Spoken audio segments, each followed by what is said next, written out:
किया। हिरण्यकश्यपु को मारने के लिए नरसिम्हनाथ आए और उनका उद्धार किया। रावण और कुंभकर्ण के रूप में भी हुए, उनका भी उद्धार किया राम जी ने। शिशुपाल और दंतवक्र के रूप में आए तो भगवान कृष्ण रूप में आए और कृष्ण रूप में आकर के उनका उद्धार किया।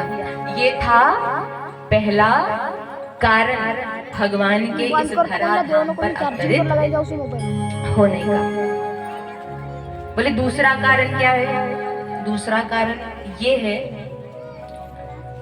तुलसी महारानी, वृंदा महारानी, इनके पति शंखचूड़, ये कथा भी आप सबको पता ही है। तुलसी मैया परम सती, परम पतिव्रता स्त्री, ऐसा पतिव्रत धर्म था इनका कि जब शंखचूड़ युद्ध करने के लिए गए तब ब्रह्मा विष्णु महेश भी शंखचूड़ के सामने हारते हुए नजर आ रहे थे। बोले ऐसा क्या किया जाए कि ये परास्त हो जाए? बोले इनकी पत्नी परम सती है, परम पतिव्रता स्त्री है और उनके पतिव्रत धर्म का यदि नाश नहीं होगा तो ये मरने वाला नहीं है। तो छल से वो जिस पूजा में बैठी थी, अब बहुत संत अलग अलग मत बताते हैं। एक संत ये बताते हैं कि विष्णु जी शंखचूड़ का रूप धारण करके उनके पलंग में केवल जा करके ही बैठे।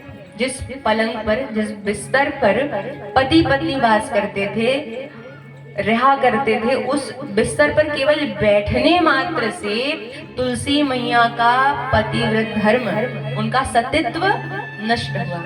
और जैसे ही सतीत्व नष्ट हुआ, शंखचूड़ का सर धड़ से बाबा ने अलग किया। सर त्रिशूल के सहारे उड़ता उड़ता आया, तुलसी महारानी के आंगन में आकर के गिरा। जैसे ही गिरा, माँ घबराई, माँ समझ गई, माँ जान गई कि ये जो आया है ये कोई छलिया है, ये छल करके आया है और मेरे सतीत्व का नाश करके मेरे पति के मरने का ये कारण बना। और जब ये ज्ञान हुआ कि ये विष्णु है तो माँ ने श्राप दे दिया, जाओ तुम्हारा हृदय पत्थर के समान है तो तुम पत्थर बन जाओ। और जिस प्रकार से मैं अपने पति के वियोग में रो रही हूँ, एक दिन ऐसा आए कि तुम भी अपनी पत्नी के वियोग में रो, तड़पो। और इसीलिए राम अवतार में राम जी और मैया सीता का वियोग हुआ और राम जी बन गए, विष्णु जी बन गए पत्थर। और क्या कहते हैं उनको? शालिग राम। इसीलिए तुलसी महारानी हर बार विवाहिता होती हैं और हर बार क्या हो जाती हैं? कुंवारी हो जाती है। विवाह भी होता है, कौमार्यावस्था भी हो जाता है, कुमारी भी हो जाती है। और इसीलिए उस दिन से विष्णु जी ने ये वरदान दिया था तुलसी महारानी को कि जब तक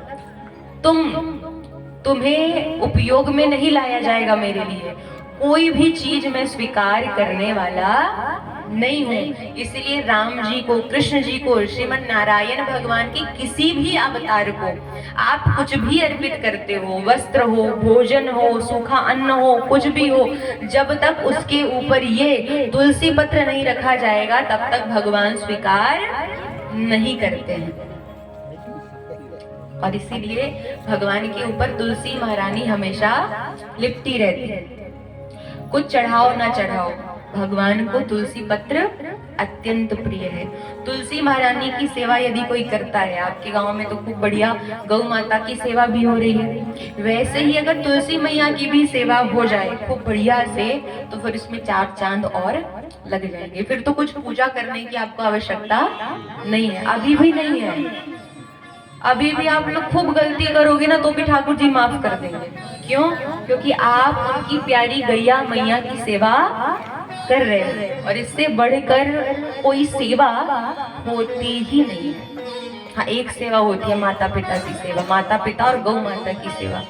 ये हो जाए तो फिर जीवन में खूब तीर्थ, खूब यज्ञ, खूब जप तक कुछ भी करने की आवश्यकता नहीं पड़ेगी, केवल ये करें। ये दूसरा कारण था भगवान के अवतार का। तीसरे कारण में आता है नारद जी का शाप। नारद जी ने श्राप दिया। बोले नारद जी ने कैसे श्राप दे दिया?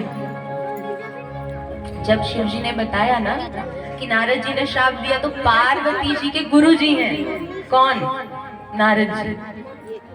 पार्वती मैया ने पूछा शिव जी से कि ऐसा कौन सा भगवान ने अपराध कर दिया प्रभु कि मेरे गुरु जी को, नारद जी को भगवान को श्राप देना पड़ा।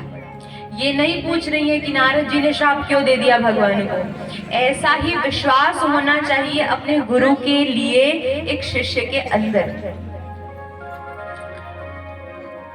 शिव पार्वती मैया के गुरु जी हैं और गुरु जी पर खूब विश्वास है मैया पार्वती को, इसलिए पूछ रही हैं क्या कर दिया भगवान ने जो नारद जी ने श्राप दे दिया, ये बताइए। तो बताते हैं कि एक बार नारद जी खूब तप कर रहे थे, तपस्या कर रहे थे, एकांत में बैठे थे और एकांत में बैठ करके ध्यान लगाए हुए थे भगवान का। कामदेव आए, परंतु कामदेव ने नारद जी की तपस्या को भंग नहीं कर पाए। और जब भंग नहीं कर पाए, नारद जी, कामदेव ने खूब प्रशंसा की। बोले नारद जी, आज तक तो शिव जी के पास गया तो शिव जी ने भी मुझे जला के एक बार भस्म कर दिया था। राम जी, कृष्ण जी, इनके पास भी गया तो इनको भी मैं हरा नहीं पाया। और एक आप भी वैसे ही हो कि आपके ऊपर मेरा कोई प्रभाव नहीं पड़ा। प्रशंसा मिल गई नारद जी को। प्रशंसा मिलते ही मनुष्य सबसे पहले क्या करता है? फूल के गोलगप्पा हो जाता है। सुई चुभाने से फट जाएगा इतना गोलगप्पा। किसी की प्रशंसा कर दो, वाह वाह क्या दिखते हो यार, क्या गजब के चलते हो तुम। जब बोलते हो तो शहद कम मीठा हो जाए, फिर देखना उस व्यक्ति की चाल ढाल सब बदल जाएगी। नारद जी भी फूल के गोलगप्पा हो गए। नारद जी शिव जी के पास गए। बोले शिव जी ने पूछा और सब बढ़िया? अब नारद जी को अपनी बात बतानी थी। बोले शिव जी सब बढ़िया है, बस अभी अभी कामदेव को परास्त करके आया हूँ। शिव जी ने कहा अच्छा, मेरे सामने कह दिया, नारायण भगवान के सामने नको मत कहना। शिव जी कह इसलिए रहे हैं कि अगर नारायण भगवान के सामने नारद जी ने कहा तो नारायण भगवान इनकी परीक्षा लेंगे ही लेंगे। शिव जी को समझ में आ गई थी ये बात कि नारद जी के मन में अभिमान आ गया है। बोले अभिमान आ गया है, ये नारायण भगवान जान जाएंगे तो इनके अभिमान को तो दूर वो करेंगे ही करेंगे। नारद जी से कहा मत बताना और वो चले गए नारायण भगवान के पास, जहां जाकर के मत बताने के लिए कहा था। नारद जी को लगा ये हमसे जल रहे हैं। शिव जी नारद जी से जल रहे हैं। बोले ये जल रहे हैं और जलाते हैं इनको। नारायण भगवान के पास गए। नारायण भगवान ने भी खूब स्वागत किया। बोले आइए, स्वागत है। माँ आई, लक्ष्मी माता आई, सबने स्वागत किया। नारायण भगवान ने पूछा और नारद सब बढ़िया बेटा? सब बढ़िया, अभी मैं भजन करके आया हूँ। बोले खूब बढ़िया, खूब भजन करो। तो भजन कर रहा था ना तो कामदेव आए थे। कामदेव बोले अच्छा, तो बोले कामदेव भी हमको परास्त नहीं कर पाया। जिस बात के लिए मना किया था वही बात बोल गए।